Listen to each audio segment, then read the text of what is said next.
Hola a todos, ¿cómo están? Hoy vamos a ver la segunda parte de lo que es el transporte de oxígeno y dióxido de carbono en sangre. Este, Vamos a empezar hablando un poquitito de cómo se transporta el oxígeno y dióxido de carbono. Ustedes saben que en los microorganismos más pequeños se transporta los productos de desecho y el oxígeno junto con los nutrientes a través de difusión simple a través de la membrana, pero a medida que nos vamos ascendiendo, digamos, en la escala evolutiva y los microorganismos van siendo más grandes, los organismos en sí, vamos a encontrar cada vez más limitación a la difusión, porque la difusión depende del cuadrado de la distancia, es decir, pequeños incrementos del tamaño de aquellos microorganismos provocan grandes cambios en la difusión, hasta que finalmente llegamos a microorganismos macroscópicos, aproximadamente de 1 milímetro. Ya sería casi virtualmente imposible mantener un sistema que otorgue el oxígeno necesario y lleve el dióxido de carbono solamente por difusión. Por eso entonces los animales superiores, entre los cuales nos encontramos, ¿cómo es lo que hacemos? Lo hacemos mediante un mecanismo combinado de difusión más convección. ¿Cómo se transporta el oxígeno en la sangre? Entonces habíamos dicho que la difusión es inversamente proporcional al cuadrado de la distancia. Vamos a ponerlo como un ejemplo. Si la distancia es de 1, la difusión va a ser de 1. Si la distancia es de 2, va a aumentar a 1/4 la difusión. Si la difusión es de 3, la distancia es de 3, la difusión va a ser de 1 sobre 3 al cuadrado, es decir, 1/9. O sea, se ve que va disminuyendo muy rápidamente a medida que ampliemos la distancia. Por eso, en los animales superiores vamos a tener una convección externa, generando una aireación de lo que es los pulmones, una difusión pulmonar que ya fue vista en las clases anteriores, donde es la difusión a nivel de la membrana alveolo-capilar, un sistema de convección interno, ¿sí? Donde entre las dos bombas, que son el corazón derecho y izquierdo, se impulsa la sangre, que es la que encargada de llevar los glóbulos rojos, y estos a su vez es encargado de llevar todo el oxígeno hacia y el dióxido de carbono desde los tejidos periféricos. Y finalmente en los tejidos periféricos también depende de la difusión. Entonces, ¿cómo se transporta? Bueno, de los pulmones dijimos que llevamos el oxígeno a las células y estas devuelven el dióxido de carbono. ¿Cuál es la necesidad basal de oxígeno? Es decir, de una persona de 70 kilos, basal, sin hacer nada, son unos 250 mililitros de oxígeno por minuto. 1/4 de litro de oxígeno por minuto. Nosotros, si tenemos en cuenta que el oxígeno como gas es soluble en la sangre, o en el plasma mejor dicho, que es la fase líquida de la sangre, a una presión alveolar de oxígeno de 100 milímetros de mercurio son 3 mililitros por litro de plasma, ¿sí? Si nosotros tenemos en cuenta que tenemos 5 litros de plasma, aproximadamente 5.000 mililitros, estos 3 mililitros serían 15 mililitros. Fíjense que nosotros precisamos en condiciones basales, sin hacer nada, 250 mililitros. A ello asumimos que también estamos suponiendo una extracción del 100%, es decir, que en una sola pasada por las células se extrae el 100% del oxígeno. Entonces, se ha tenido que desarrollar en los animales superiores una molécula para hacer más fácil el transporte de oxígeno por la sangre. Ya vimos que solamente con la difusión y con la solubilidad del oxígeno disuelto no alcanza. Entonces, esta molécula especializada se llama hemoglobina, ¿sí? Es una molécula que está compuesta por cadenas polipeptídicas, es una molécula tetramérica, está constituida por 4 cadenas polipeptídicas. En el adulto ya habíamos visto en el módulo de sangre que la mayor parte es la hemoglobina 1, que está constituida por 2 cadenas alfa y 2 beta, y aparte está constituida por una porción polipeptídica y por un grupo prostético. El grupo prostético se llama protoporfirina 9, en el caso de la hemoglobina, que cuando mantiene en el centro del anillo un átomo de hierro en estado ferroso, se llama ferroprotoporfirina o hemo, ¿sí? Como ustedes lo quieran llamar. Entonces vamos a repasar. 4 cadenas, 2 alfas, 2 no alfa. En el caso de la hemoglobina 1 del adulto es el 97%, ¿sí? Un grupo prostético, ¿sí? Que está compuesto por una protoporfirina, que es la protoporfirina 9, y el átomo de hierro en su centro. ¿Cómo une? ¿Sí? La hemoglobina tiene la posibilidad de unir oxígeno, ¿sí? Puede unir 4 moléculas de oxígeno por cada molécula de hemoglobina. Acá tenemos que hacer una aclaración importante, ¿sí?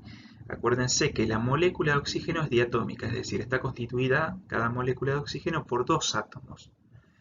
La hemoglobina puede transportar 4 moléculas de oxígeno u 8 átomos de oxígeno, como ustedes lo quieran mejor, ¿sí? Y cada gramo de hemoglobina transporta 1,39 mililitros de oxígeno, ¿sí? Pero solamente si la hemoglobina es químicamente pura. ¿Qué queremos decir con esto? Habíamos dicho en la filmina anterior que el hierro solamente puede unir oxígeno si está en estado ferroso. Si está en estado férrico, se transforma en un compuesto que se llama metahemoglobina, ¿sí? Que es incapaz de unir hierro. Siempre hay un porcentaje muy chiquitito de metahemoglobina circulando que no permite que el oxígeno se una a ella y por lo tanto vamos a ver que la hemoglobina impura, es decir, la hemoglobina que tiene ese cierto porcentaje de metahemoglobina que es normal, ¿sí? Va a unir 1,35 mililitros de oxígeno por cada gramo de hemoglobina, ¿sí? Es decir, si fuera toda la hemoglobina pura, 1,39. Como hay metahemoglobina, 1,35. Si tenemos en cuenta que en el varón promedio tiene 15 gramos de hemoglobina cada 100 mililitros, en 100 mililitros de sangre va a haber 15 gramos de hemoglobina, ¿sí? Por 1,35 que une cada gramo, 20,3 mililitros de oxígeno, ¿sí? Ahora bien, también estamos suponiendo que la estamos saturando al 100%, pero como nosotros sabemos, en la sangre periférica, luego del shunt de las venas bronquiales, ¿sí? La saturación aproximadamente, la presión arterial, perdón, de oxígeno periférica es de 95 milímetros de mercurio. Por lo tanto, la saturación no es del 100%, sino que cae luego del shunt al 97%. Entonces, de estos 20,3 mililitros nos van a quedar 19,7 mililitros. Y tendríamos que sumar los 0,3 mililitros de oxígeno que están disueltos, para redondear en 20 mililitros de oxígeno cada 100 mililitros de sangre, ¿sí? Esta cuenta es la que acabamos de sacar. 100 mililitros de sangre a 15 gramos por cada 100 mililitros son 20,3. Como la saturación luego del shunt de las venas bronquiales desciende al 97%, son 19,7 más los 0,3 que traíamos disuelto, 20. Si tenemos en cuenta que nosotros tenemos un volumen minuto de 5 litros de sangre, ¿sí? Tenemos 1000 mililitros por minuto. ¿Se acuerdan que habíamos dicho que en reposo nosotros teníamos un consumo basal de oxígeno de 250 mililitros por minuto? Es decir, nosotros consumimos en reposo 250 mililitros, pero tenemos la posibilidad de transportar 1000. Es decir, estamos consumiendo un 25%. Recuerden este número porque más adelante lo vamos a volver a evocar. Por minuto en reposo entonces 250 mililitros, una cuarta parte, un 25%. Y acá llega la parte más terrorífica, que es la curva de la hemoglobina. Yo creo que hay que prestar un poquito de atención a algunos valores y a algunas cuestiones que ahora vamos a explicar como para entenderlas. Si uno intenta por ahí recordarla de memoria, se hace un poco más complejo, más cuesta arriba. Vamos a tratar de entenderlo y de razonar de qué manera se puede comprender mejor, para luego recordarla. Entonces habíamos dicho que la hemoglobina es una molécula tetramérica, está compuesta por 2 cadenas alfa y 2 no alfa. Fíjense que a la derecha yo puse a propósito una molécula llamada mioglobina, que es una molécula encargada de almacenar y transportar oxígeno, por ejemplo, en el músculo esquelético. Pero, al contrario de la hemoglobina, es una molécula monomérica, es decir, está compuesta por una sola cadena, ¿sí? Es una molécula similar a la hemoglobina, pero es monomérica. Tengan esto en cuenta, porque acá vamos a ver las curvas de saturación en porcentaje de acuerdo a la presión parcial de oxígeno. Fíjense que nosotros tenemos dos curvas diferentes. Tenemos una curva de mioglobina que tiene una forma hiperbólica, ¿sí? O sea, asciende rápidamente, se va decreciendo hasta que llega a un plató. Luego tenemos la curva de la hemoglobina, dibujada en azul, que vamos a ver que tiene una forma sigmoide. Es como, esa forma vendría a ser algo así como una S estirada, como una S itálica. Fíjense que a presiones bajas de oxígeno la curva levanta muy lentamente. A partir de cierta presión, la pendiente de la curva de hemoglobina se hace más vertical, por decirlo de alguna manera, y luego se empieza a achatar nuevamente, ¿sí? ¿Por qué es esta diferencia? Básicamente por el alosterismo y el efecto cooperativo, ¿sí? Que son dos caras de la misma moneda, por decirlo, que van a estar presentes en la hemoglobina y no en la mioglobina, justamente por ser la hemoglobina una molécula que está formada por 4 moléculas a su vez, ¿sí? La estructura cuaternaria de la hemoglobina es tetramérica, ¿sí? En una proteína monomérica como la mioglobina no se va a ver este efecto. Y bueno, después, ¿cómo está unido? Habíamos dicho que la hemoglobina tenía como grupo prostético la ferroprotoporfirina, ¿sí? Que era la protoporfirina 9 unida al átomo de hierro en forma ferrosa, ¿sí? Y esto se une a algunos residuos de histidina de la cadena F, ¿sí? Y aparte hace una trampa, por decirlo, ocupan un nicho, un bolsillo dentro de la molécula, en el cual va a ir incluido luego el oxígeno en su forma oxigenada. Una aclaración importante que tengo que hacer acá es que la hemoglobina sufre oxigenación y desoxigenación, no oxidación, ¿sí? Y reducción. No es una reacción, no es una reacción redox, ¿sí?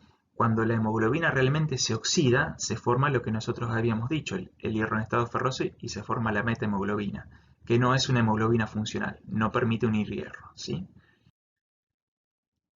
¿Qué pasa? Justamente el oxígeno lo que produce es un cambio de conformación, ¿sí? En el anillo de protoporfirina, ¿sí?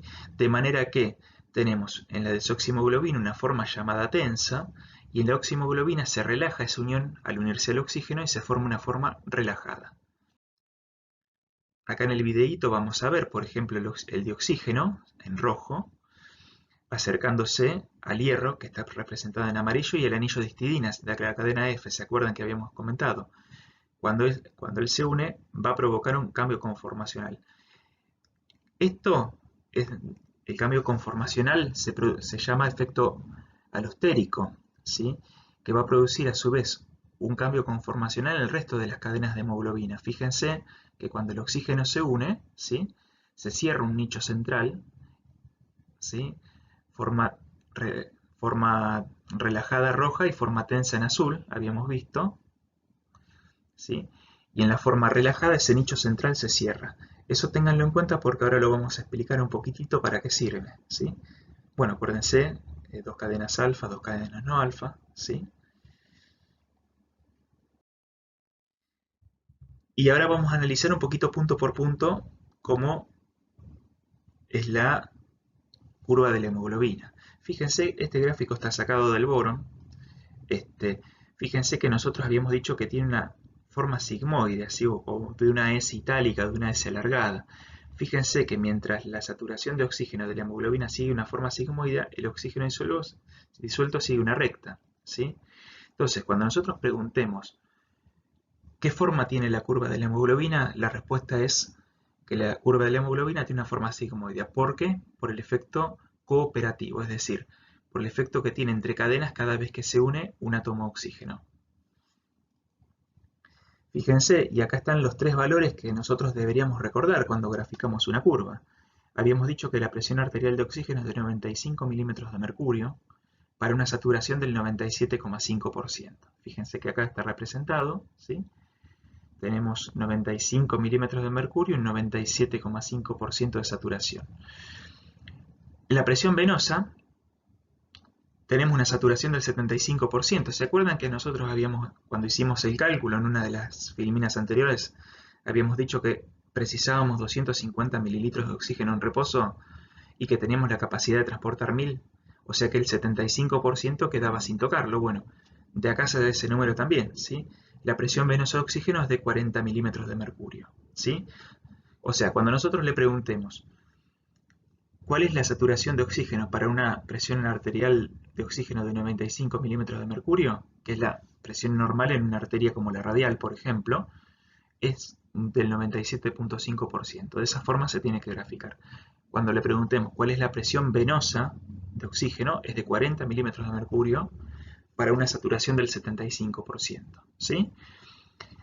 ¿Y cuál es la presión a la cual nosotros consideramos que hay insuficiencia respiratoria? Bueno, por eso está remarcada en amarillo, ¿sí? Es una pregunta que es recurrente en las instancias de examen y es de 60 milímetros de mercurio para una saturación del 90%. ¿Por qué ese valor? Es un tanto arbitrario, pero si ustedes se fijan, ¿sí? Cuando nosotros decimos que tenemos una presión de 60 milímetros de mercurio, estamos acá aproximadamente. Fíjense que la pendiente de la curva se empieza a hacer desde más horizontal a más vertical.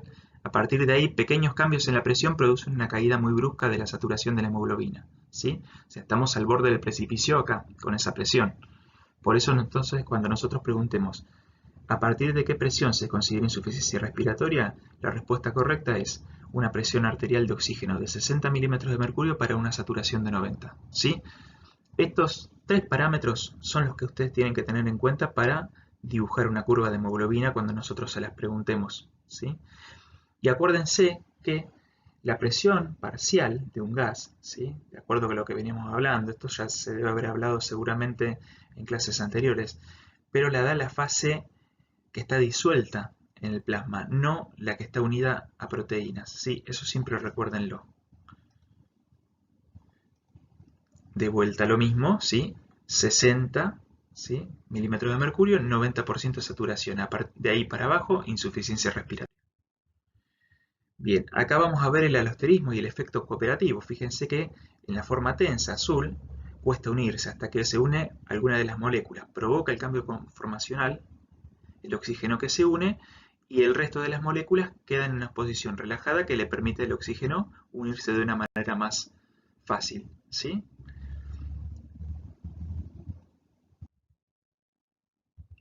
De vuelta a lo mismo, de la curva de disociación de la hemoglobina, ¿sí? Acuérdense, le vamos a repetir muchas veces. Eh, Acuérdense de dibujarla con forma sigmoidea, ¿sí? Nosotros vamos a ser bastante exigentes con esto porque es algo que realmente es importante, por eso no lo dibujen con una forma de una sola curva, la curva tiene que ser sigmoidea cuando la dibujan. De vuelta a lo mismo, de vuelta a lo mismo. Imagínense si será importante que lo estamos repitiendo un par de veces. Y bueno, la saturación, ¿sí? ¿Qué quiere decir una saturación del 100%? Vamos a hacer como imaginarnos que la hemoglobina son estas cajitas azules, ¿sí? La desoxihemoglobina son estas cajitas azules vacías y las cajitas azules llenas con estos círculos rojos son la oxihemoglobina o la hemoglobina llena. Cuando nosotros decimos que una saturación es del 100% es porque todos los lugares de unión para el oxígeno en las moléculas de hemoglobina están ocupados. Cuando tenemos una saturación, por ejemplo, del 50%, ¿sí? Vamos a este cuadro, vamos a decir que la mitad de las moléculas de hemoglobina están ocupadas, ¿sí? No la mitad de los casilleros, digamos, o la mitad de los sitios de unión. ¿Por qué esto es cierto? Bueno, justamente por el efecto cooperativo. Acuérdense que cuando la hemoglobina une oxígeno, la reacción es del todo o nada. O lo une, o une los 4 sitios de unión, o no une ninguno, ¿sí? Es decir, cuando une uno, automáticamente se produce el cambio conformacional por el alosterismo, que permite que se unan los otros sitios, los hace mucho más accesibles al oxígeno, ¿sí? Por eso entonces cuando nosotros hablamos de una saturación del 75%, estamos diciendo que 3 de cada 4, como sería en este gráfico, ¿sí? Moléculas de hemoglobina están unidas, no 3 de cada 4 sitios de unión de cada molécula, ¿de acuerdo? Bien, entonces, ¿qué es lo que aumenta la afinidad por el oxígeno en la hemoglobina? Bueno, el mismo oxígeno, lo habíamos visto, ¿sí? Por el efecto cooperativo. Y hay otras moléculas que disminuyen la afinidad de la hemoglobina por el oxígeno, que son los protones, ¿sí? El dióxido de carbono y el bifosfoglicerato. Tengan esto un cachito en mente porque ahora lo vamos a volver a repasar en la fila siguiente. Imagínense, ¿sí? ¿La curva de hemoglobina es estática? No. La afinidad de la curva, medida, ¿sí? En el eje horizontal, ¿sí? Cuanto más hacia la derecha, menos afín la hemoglobina por el oxígeno, cuanto más a la izquierda, más afinidad, ¿sí? Es decir, de esta curva la azul sería en una condición basal, la curva en línea punteada roja sería en una condición de menor afinidad y la línea verde sería de mayor afinidad. Vamos a imaginarnos por un momento una persona que está haciendo ejercicio, ¿sí? El músculo trabajando va a estar a mayor temperatura, va a producir mucho dióxido de carbono y va a estar ácido, ¿sí? Va a estar ácido porque justamente, entre otras cosas, produce dióxido de carbono y también produce ácido láctico, ¿sí? Y cuando el oxígeno suele ser insuficiente, cuando las demandas de ATP aumentan, aparece, o se acumula, mejor dicho, un metabolito intermedio de la glucólisis que es el 2,3 difosfoglicerato, ¿sí? Es decir, el 2,3 difosfoglicerato es un marcador de glucólisis, es decir, aumenta cuando hay glucólisis. Es decir, nosotros no estamos proveyendo oxígeno necesario, o en cantidad suficiente si se quiere, para producir ATP mediante el ciclo de Krebs. Entonces se activa la vía de la glucólisis y aumenta el 2,3-difosfoglicerato. Fíjense que estos, ¿sí? Todos estos mecanismos hacen que la curva se desplace hacia la derecha, la curva punteada en rojo. A eso se le llama efecto Bohr. Entonces, ¿qué es el efecto Bohr? Es el desplazamiento hacia la derecha o hacia una región de menos afinidad por el oxígeno de la curva de la hemoglobina. Y fíjense que tiene sentido porque nosotros decimos, hay hidrogeniones, es decir, el músculo está ácido. Hay temperatura, el músculo está trabajando. Hay dióxido de carbono, el músculo trabaja. Hay glucólisis, ¿sí? Entonces le estamos diciendo de alguna manera, soltame un poco más de oxígeno porque lo preciso, ¿sí? Entonces la curva de hemoglobina tiene menos afinidad y el oxígeno se libera más fácilmente. También lo contrario es cierto, ¿sí? El efecto Haldane. Es decir, cuando la hemoglobina llega a los pulmones, ¿sí? Vamos a tener un sitio en donde el dióxido de carbono es bajo, ¿sí? Porque constantemente nosotros estamos recambiando el dióxido de carbono con el aire atmosférico. El 2,3-difosfoglicerato también se recicla, o sea que baja. Disminuyen los hidrógenos, aumentan, perdón, el pH, disminuyen los hidrogeniones, ¿sí? Y disminuye la temperatura también, ¿sí? O sea, todo lo contrario a lo que vimos en la filmina anterior. Y tiene sentido, entonces la curva se ocurre a una curva, como la curva en puntos verdes, de mayor afinidad, una región de mayor afinidad. Y si ustedes lo analizan, tiene sentido porque de alguna manera la hemoglobina es como que dice, bueno, ahora dame porque preciso llevarme todo el oxígeno que yo pueda, ¿sí? ¿De acuerdo? Ese efecto se llama efecto Haldane, ¿sí? Entonces repasemos, en el pulmón hay poco dióxido de carbono porque constantemente se lava, el 2,3-difosfoglicerato también se está reciclando, disminuye la cantidad de hidrogeniones, por lo tanto aumenta el pH y disminuye la temperatura. ¿Qué es el 2,3-DPG o difosfoglicerato? Es lo que habíamos hablado, se produce durante la glucólisis, favorece que en las situaciones de ejercicio físico, ¿sí? Donde no nos está alcanzando el oxígeno como para quemar sustratos mediante la vía de la fosforilación oxidativa, se produce ATP mediante glucólisis, ¿sí? Y este es un metabolito intermedio de la vía, ¿sí? Fíjense, glucolítica. Entonces se une a la hemoglobina haciendo que la hemoglobina adopte una forma tensa, es decir, que suelte más fácil el oxígeno, ¿sí? Fijándola en la forma tensa, donde se une justamente en este nicho central. ¿Se acuerdan que le había dicho? Acuérdense, fíjense este nicho central que tienen las moléculas de hemoglobina, bueno, es ahí mismo donde se une el difosfoglicerato. Fíjense en este videito, por ejemplo, el 2,3-DPG, ¿sí? En la forma tensa está unido, porque hay espacio en el nicho central. Cuando el oxígeno se une, cuando la sangre llega al pulmón, efecto Haldane, el disfosfoglicerato directamente sale, ¿sí? Y puede ser reciclado. Bien, perfecto. Eso ya dijimos cómo se transporta el oxígeno en la sangre. Me había olvidado decir que una porción despreciable, porque 0,3 de 20 mililitros de oxígeno se está transportando en forma de disuelta, ¿sí? ¿Cómo podríamos aumentar esa fracción disuelta de oxígeno que se transporta en la sangre? Se puede aumentar mediante una cámara hiperbárica, ¿sí? O aspirando una fracción inspirada de oxígeno mayor al 20%. Acuérdense que el aire atmosférico está constituido por aproximadamente un 21% de oxígeno, o sea, una quinta parte del aire que nosotros respiramos es oxígeno. La práctica totalidad del resto es nitrógeno, sí que es inerte metabólicamente. Entonces, si nosotros a un paciente le damos oxígeno al 100% con una mascarita, lo que nosotros estamos haciendo es aumentar por 4, ¿sí? O sea, le estamos dando 4 partes más de oxígeno al paciente para que respire. O sea, el oxígeno disuelto aumenta, ¿sí? Acuérdense que aumentaba en proporción directamente proporcional a la presión parcial de oxígeno. Y también va a aumentar si nosotros, además de darle oxígeno puro a un paciente, lo estamos poniendo a presión, como por ejemplo sucede en una cámara hiperbárica, donde a lo mejor podemos someter al paciente a 2 atmósferas o 2,5 atmósferas de oxígeno de presión, entonces va a haber más oxígeno disuelto. Ese tratamiento, por ejemplo, se hace en algunas cuestiones que ahora vamos a repasar.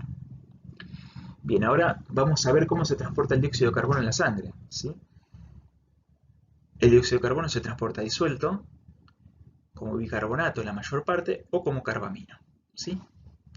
Vamos a ver cada cual. El dióxido de carbono, ¿sí? Se puede transportar disuelto en una proporción bastante mayor que la del oxígeno porque es mucho más difusible que el oxígeno, ¿sí?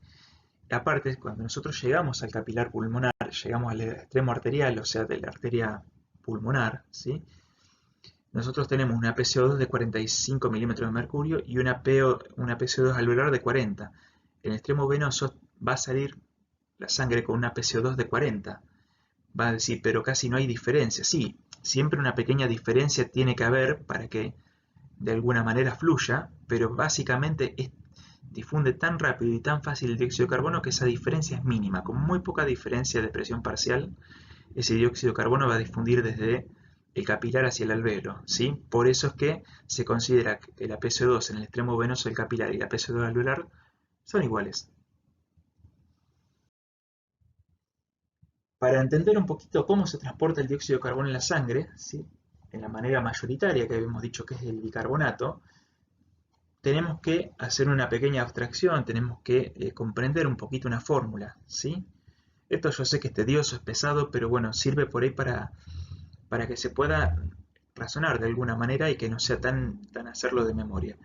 El dióxido de carbono disuelto en agua, ¿sí? Habíamos dicho que el dióxido de carbono es bastante más soluble que el oxígeno, se va a unir a una molécula de agua para formar un compuesto que se llama ácido carbónico, ¿sí? Esta reacción es reversible, ¿sí? Fíjense que las flechas están hacia uno y hacia otro lado. A su vez, el ácido carbónico en un medio acuoso se va a disociar en protones, ¿sí? Porque es un ácido, habíamos dicho que los ácidos dan protones, y anión bicarbonato, ¿sí? También es una reacción reversible. Entonces, ¿de qué va a depender? ¿De qué va a depender que yo corra la reacción hacia la derecha o corra la reacción más hacia la izquierda? Porque habíamos dicho que es reversible. Bueno, va a depender básicamente de cuánto CO2 tengamos. Si tenemos mucho CO2, como en los tejidos periféricos, la reacción va a tender a ir hacia la derecha, hacia la formación de hidrogeniones y bicarbonato. Si nosotros tenemos poco CO2, el bicarbonato que tenemos se va a recombinar con los protones, va a formar ácido carbónico que a su vez se va a disociar en dióxido de carbono y agua, ¿sí? Es decir, si tenemos mucho CO2, como pasa en los tejidos periféricos, la reacción va a ir hacia la derecha. Si tenemos poco CO2, como pasa en los capilares pulmonares, donde se realiza la hematosis, la reacción va a ir hacia la izquierda. Esto sucede tanto en el plasma como en los glóbulos rojos. pero en los glóbulos rojos esta reacción está catalizada, está acelerada por una enzima que se llama anhidrasa carbónica, que la acelera bastante, ¿sí? Y una vez que dentro del citoplasma de glóbulos rojos logramos convertir en bicarbonato y disociarlo, el bicarbonato este se intercambia por cloruro, ¿sí?, del plasma, es decir, sale el bicarbonato y entra el cloruro, por una proteína de membrana que se llama intercambiador aniónico o anion exchanger 1. Acá esta es una filmina, un slide tomada del boro, ¿sí? Fíjense que lo que nosotros hablábamos, ¿sí?, el CO2 que se produce en los tejidos va a pasar al capilar, ¿sí?, va a pasar. Fíjense que afuera se puede transportar disuelto, se puede hacer ácido carbónico que se disocia, ¿sí?, en bicarbonato y protón, ¿sí? Es un 5% aproximadamente, muy poquito, porque justamente es poco porque en lo que es el plasma no tenemos esa enzima que acelera la reacción, que es la anhidrasa carbónica. Y parte se va a unir como carbamino a algunas proteínas, principalmente la albúmina, ¿sí? Acuérdense que la hemoglobina es intraeritrocitaria. El dióxido de carbono también puede pasar dentro del eritrocito por la acuoporina 1 o por el complejo RH, ¿sí? Y acá tenemos el 89% restante, ¿sí? O sea, la parte mayoritaria del dióxido de carbono se va a transportar dentro del eritrocito y no dentro del plasma, ¿sí? Y fíjense que el dióxido de carbono va a ir un 4% disuelto, habíamos dicho como dióxido de carbono, a secas, el 64% por la anhidrasa carbónica, que era la reacción que habíamos visto recién, se va a formar bicarbonato y se va a intercambiar con el intercambiador aniónico por cloruro, y después otra parte, el 21%, se va a unir a los grupos aminos terminales para formar grupos carbamino, ¿sí? Grupos carbamino.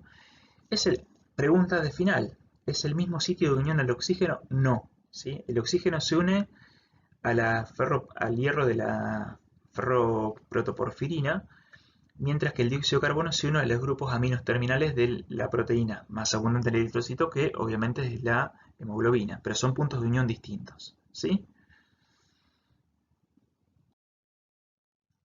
Bien, entonces, y cerca del 10% del CO2 se transporta libre. Acuérdense que nosotros cuando habíamos hablado de presión parcial de gases, ¿sí?, la PCO2 de 40 milímetros de mercurio es la fracción libre. Cuando nosotros lo transformamos en otra cosa, por ejemplo en bicarbonato, deja de ejercer presión parcial, ¿sí? Entonces, son 0,3 mililitros de CO2 disueltos por cada 100 mililitros de sangre. Cerca del 21% del CO2 se transporta unido a hemoglobina, formando compuestos carbamínicos, ¿sí? Habíamos dicho que otras proteínas de la sangre también transportan CO2, pero en cantidad son menos que la hemoglobina. Y el 69% del CO2 se transporta en el glóbulo rojo como bicarbonato, que habíamos visto que en realidad se transforma en bicarbonato en el glóbulo rojo, pero se intercambia por cloruro. Bien, entonces acá lo que tenemos es un resumen de lo que acabamos de comentar, ¿sí? De qué es lo que pasa en el capilar pulmonar, qué es lo que pasa en el tejido, ¿sí? Esto está bueno como para un repaso. Igual les dejamos las filminas en el campus, así lo pueden ver. Y vamos a resumir. El 97% del oxígeno se transporta unido a la hemoglobina, el 3% se transporta libre, ¿sí? Habíamos dicho que un porcentaje muy chiquitito. El oxígeno libre es el que ejerce la presión parcial o PO2, ¿sí? O sea, este 3% es el que ejerce la presión parcial de oxígeno. La presión de oxígeno arterial normal es de 95 milímetros para una saturación del 97%. Este es un valor que hay que recordarlo para la curva. Otro valor para recordar, presión de oxígeno venosa 40 milímetros para una saturación del 75%. Y entonces la diferencia, ¿sí?, arteriovenosa de oxígeno, ¿sí?, la concentración arterial de oxígeno menos la concentración, 19,4 menos 14,4 da 5 cada 100 mililitros de sangre. ¿Se acuerdan que habíamos dicho que transportábamos 20 mililitros de oxígeno cada 100 mililitros de sangre? Si le sacamos 5, es una cuarta parte. De vuelta, eso justamente nos justifica el 75% de la saturación venosa. Y el resumen del transporte del CO2. El 21% del CO2 se transporta unido a hemoglobina como carbamino, el 10% libre, el 69% como anión bicarbonato, y la PSO2 arterial normal es igual a la PSO2 alveolar. Habíamos dicho que 40 milímetros de mercurio, ¿sí? Porque el dióxido de carbono es muy soluble, difunde muy fácil la membrana alveolo-capilar. O sea que básicamente tiene que haber una pequeña diferencia para que difunda, ¿sí? Pero acuérdense que en la sangre venosa eran 45 milímetros de mercurio y en la sangre arterial ya sale con 40, que es virtualmente la misma presión de CO2 que hay en el alvéolo. O sea que fíjense que apenas con 5 milímetros de mercurio el dióxido de carbono ya difunde. La PCO2 venosa de 45. Y bueno, les deseamos mucha suerte, estudien y nos vemos en la próxima.